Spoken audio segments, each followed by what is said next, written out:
Coucou tout le monde, j'espère que vous allez bien. Aujourd'hui on se retrouve pour ma première vidéo sur cette chaîne YouTube. J'ai décidé de recommencer une chaîne YouTube puisque j'en avais une auparavant mais que j'ai décidé d'abandonner entre guillemets parce qu'avec l'école c'était trop compliqué, etc. Mais là, vu que j'ai pris une année sabbatique, je me suis dit pourquoi pas en profiter pour recommencer les vidéos puisque c'est un peu une frustration qui m'a suivi toutes ces années. Je me suis dit autant en profiter, là que j'ai pas pensé à l'école, tout le reste, on va essayer de se consacrer à YouTube. Si aujourd'hui on se retrouve avec une vidéo assez bizarre pour commencer une chaîne YouTube, c'est que j'ai décidé au mois d'Halloween de faire 4 vidéos, donc une par semaine, sur des affaires criminelles qui m'ont marqué et que j'avais envie de vous faire partager. J'avais vu que Oria l'année dernière avait fait une vidéo, il me semble, où il y a plusieurs années, où elle reprenait trois affaires criminelles qui l'avaient touchée. Donc je me suis dit que ça pourrait être sympa pour le mois d'octobre, sachant que faire des vidéos maquillage, etc., alors qu'on sait qu'on va sûrement rien faire, sachant qu'Halloween c'est quand même un petit peu mort en France, on va pas se le cacher, et que là avec tout le coronavirus c'est un petit peu complexe, donc je me suis dit que des affaires criminelles, surtout que j'adore ça, ça pourrait être une bonne alternative pour commencer ce mois d'octobre ensemble. Avant toute chose, je voulais faire un petit disclaimer, je suis à l'étage de ma maison, donc si il y a des bruits de vent, c'est normal parce que c'est un petit peu la tempête dehors. Et si vous entendez du souffle, c'est qu'il y a mon ordinateur à côté, voilà. Il a un besoin d'attention, donc de temps en temps, il me rappelle qu'il est là en faisant un très gros bruit de ventilation. Et aussi, petit disclaimer concernant ce que je vais raconter. Si vous êtes jeune, je vous déconseille de regarder ce type de vidéo si ça vous fait peur. Si vous êtes autorisé par vos parents à regarder ça, aucun problème. Deuxièmement, je ne fais pas partie de la police ni rien, donc il se peut qu'il y ait des petites fautes de langage, des choses qui sont pas forcément vraies, inexactes, etc. Et toutes mes sources seront dans la barre d'infos. Tout ce que j'ai utilisé sera dans la barre d'infos pour vous montrer que si je dis des choses fausses, c'est tiré de là, j'ai comparé mes sources, etc. Mais personne n'est parfait, c'est ma première vidéo, on s'améliorera avec le temps.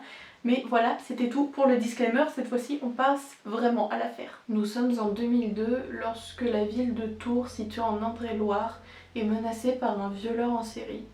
Retour sur l'affaire du violeur au scooter. Notre première victime s'appelle Samira, c'est une jeune femme assez sportive qui a l'habitude de faire son jogging dans le coin.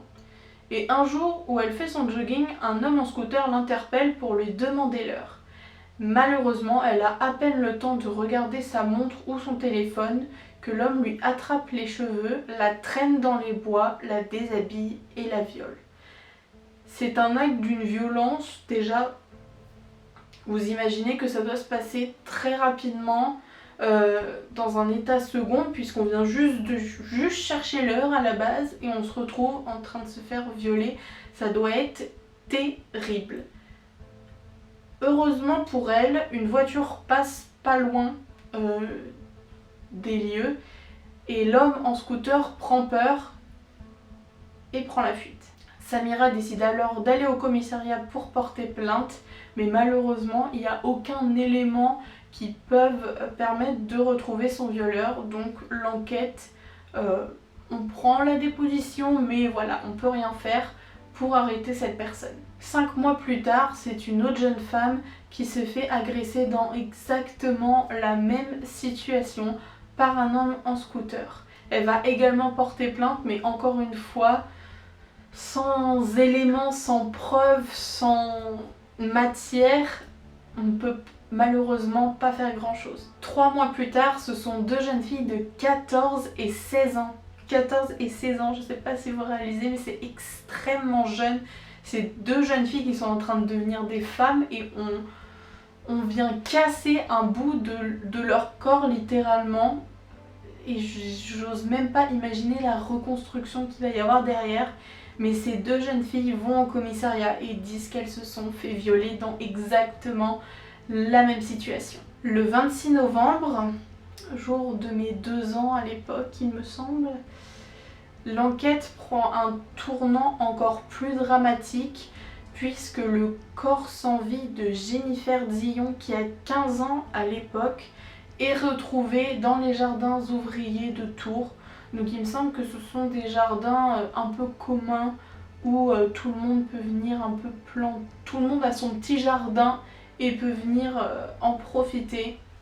Et du coup, c'est une dame qui retrouve ce cadavre près de chez elle. Mais là, l'enquête va enfin pouvoir avancer puisqu'on trouve près du corps une trace de pneus de scooter ainsi qu'un mégot de cigarette qui vont être prélevés et analysés. Mais là, une des victimes va décider que c'en est trop. C'est plus possible de voir ce violeur qui à chaque fois arrive à ses fins et continue de violer des jeunes femmes. C'est alors que Samira, la première victime, va faire quelque chose d'extraordinaire mais en même temps qui n'est pas à refaire parce que c'est extrêmement dangereux. Elle va décider pendant plusieurs mois de servir d'appât. C'est-à-dire que pendant 6 mois, elle va aller faire son jogging quotidien à l'endroit où on a retrouvé le corps de Jennifer. Et le 13 avril de l'année suivante, elle obtient enfin gain de cause. Alors qu'elle fait son jogging, elle aperçoit au loin un homme avec un scooter, un manteau de cuir, et là, elle le reconnaît. Elle sait que c'est lui, elle sait que c'est le moment. Elle va enfin pouvoir attraper son agresseur. Elle voit qu'il la regarde longuement et pendant qu'elle court, il commence à la suivre. À ce moment-là, elle sait qu'il faut qu'elle se dépêche parce que ça peut tourner au drame très rapidement. Donc elle va continuer à courir et interpeller une voiture pour appeler la police. Et heureusement, 15 minutes plus tard, l'individu va pouvoir être interpellé. Alors vous allez me demander qui est cet individu. Et bien cet individu c'est Patrick Giliaza, 31 ans, qui est magasinier. Donc c'est quelqu'un qui gère de la marchandise qui rentre et qui sort dans un entrepôt de ce que j'ai lu. Et là c'est la surprise, c'est un homme sans histoire, sans casier judiciaire, inconnu des services de police. Il est apprécié de ses collègues qui le caractérisent comme quelqu'un de très agréable, toujours prêt à rendre service, digne de confiance. Il est également défini comme quelqu'un de toujours respectueux et il y a même une anecdote où une de ses collègues lui avait dit « On peut se tutoyer, maintenant ça fait un petit moment qu'on travaille ensemble » et il lui avait répondu, ça glace un peu le sang maintenant qu'on sait tout ce qu'il a fait, il a dit « Non, je ne pourrai jamais, je respecte trop les femmes. » Non, tu ne respectes pas du tout les femmes. Donc c'est vraiment un clivage entre ce qu'il est dans la vraie vie et ce qu'il fait dans ces forêts qui sont des actes vraiment ignobles. Lors de son audition, Patrick nie les faits jusqu'au moment où on lui présente le mégot de cigarette avec son ADN dessus et là il est forcé de constater que oui, c'est bien lui le coupable. Même s'il a avoué le meurtre, il continue d'être assez évasif en disant qu'il a des troubles de la mémoire, qu'il se souvient plus, qu'il a oublié. Alors malheureusement, on ne sait pas vraiment si c'est une défense vue avec son avocat parce qu'il avait déjà commis des délits auparavant, du vol, etc. Et il s'était rendu compte que s'il n'y avait pas vraiment d'aveu et de matière, on le laisserait tranquille. Donc on ne sait pas s'il retente le fait de ne pas avoir de témoignages concrets pour être innocenté. Et comme j'ai dit, même s'il continue d'être évasif sur les viols, il affirme que un jour il a pris son scooter, il est allé près des jardins ouvriers, il a vu Jennifer, il l'a suivie, il l'a attrapée, il l'a assommée. Alors là par contre j'ai deux sons de cloche. J'ai d'un côté où ils disent qu'il avait une masse pour frapper Jennifer avant de la violer et dans d'autres on parle d'une machette. Mais par contre je trouve ça assez bizarre de mettre des coups de machette au visage. Moi si j'ai une machette je poignarde quelqu'un, je le blesse, je lui taille un truc, je l'assomme pas avec une machette. Donc là encore je sais pas vraiment ce qui est la vérité, mais en gros il va prendre son arme, frapper Jennifer pour l'assommer et la traîner pour ensuite la violer. Et on remarque aussi que Jennifer avait son haut remis sur la tête. Donc comme s'il n'assumait pas ce qu'il venait de faire, il voulait cacher ça ou l'oublier. Mais c'est assez particulier quand on voit qu'il a eu le temps de fumer une cigarette après le meurtre. La police va quand même aller chercher des preuves chez lui qui pourraient concorder son récit du meurtre et chez lui on retrouve l'arme, du coup la machette ou la masse, je sais pas vraiment, et un paquet de cigarettes qui est le même que le mégot retrouvé. Ses motivations seraient sa haine des femmes. Il raconte qu'il venait d'avoir une rupture amoureuse et que lorsqu'il voyait des femmes il avait des pulsions et il devait les violer. Mais cependant plusieurs spécialistes psychiatriques ou autres psychologiques, psychiatriques, je comprends jamais la différence, je suis désolée, disent que c'est quand même assez étrange, que la rupture ça pourrait être un élément déclencheur mais qu'il doit y avoir des antécédents, alors que là justement sa famille raconte qu'il était entouré de femmes qui l'ont choyé, qui l'ont aimé, donc il y a quand même des concordances, des choses bizarres. Le 28 septembre 2006 s'ouvre le procès devant la cour d'assises, l'occasion pour la famille de Jennifer Dion et pour Samira qui font front ensemble d'avoir des réponses à leurs questions. Malheureusement, Patrick Giliaza va continuer d'être évasif, de dire je sais pas, je m'en rappelle plus. Au moment où on lui montre les photos des scènes de crime, enfin de la scène de crime, il va même pas vouloir regarder et c'est en forçant qu'il va admettre oui c'est moi qui ai fait ça, etc. Mais on voit on dirait qu'il regrette, qu'il n'assume plus, alors que il y a quelques temps il fumait une cigarette à côté du cadavre, donc on se dit il y a un truc qui tourne pas rond, c'est pas possible, c'est pas quelqu'un de normal entre guillemets. Mais là, on peut se dire, il a peut-être un problème psychiatrique, psychologique, on ne sait pas. Malheureusement, les analyses révèlent qu'il n'a rien.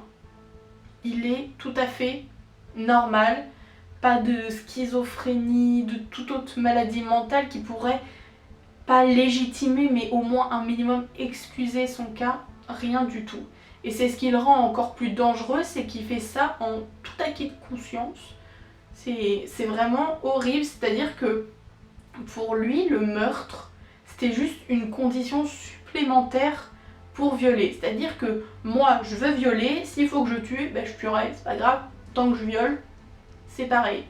Dans sa tête, si on lui dit ne mange pas ce morceau de chocolat, ce n'est pas bien, et ne viole pas cette fille, c'est pas bien, il y a de la tentation des deux côtés, mais il n'y a pas de différence pour lui, la gravité est la même. Donc c'est quelque chose d'assez impressionnant et c'est ce qui pousse les enquêteurs et les experts à dire qu'il est très dangereux parce qu'il est vraiment susceptible de récidiver dans les années à venir. Après 10 jours de procès, Patrick Giliaza est reconnu coupable d'agression sexuelle, de viol et de meurtre sur 7 ou 8 victimes, j'ai pas trouvé le nombre exact, et il écope de la perpétuité avec une peine de sûreté de 30 ans.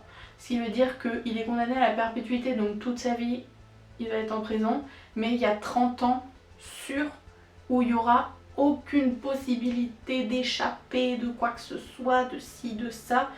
Pendant 30 ans, ça va être obligatoire qu'il reste en prison. Cependant, j'ai appris dans mes recherches qu'il y avait d'autres viols qui avaient été commis dans des circonstances assez similaires, mais on ne saura jamais si Patrick Giliaza est derrière tout ça. Si j'ai décidé de vous partager cette affaire, c'est parce que j'ai été impressionnée par le courage de Samira. Cette histoire, je l'avais retenue. Et généralement pour des affaires criminelles, on les retienne, c'est qu'il y a quelque chose qui nous a marqué. Et là, ce qui m'a vraiment marqué, c'est la haine que Samira a utilisée pour mettre en prison son violeur. Elle l'a tourné en force et en rage de vaincre. Et je trouve ça vraiment admirable. Encore une fois, ne refaites pas ça ou voyez ça avec la police si c'est votre cas. Mais elle aurait pu se faire violer une deuxième fois et mourir comme Jennifer Dion, donc ça aurait pu être très très dangereux. Et aussi les filles, faites bien attention quand vous sortez, quand vous rentrez, si vos enfants rentrent de cours, etc. Faites vraiment attention parce qu'en ce moment il y a des dingos qui traînent les rues. Et voilà, faites bien attention à vous et moi je vous dis à la prochaine. Moi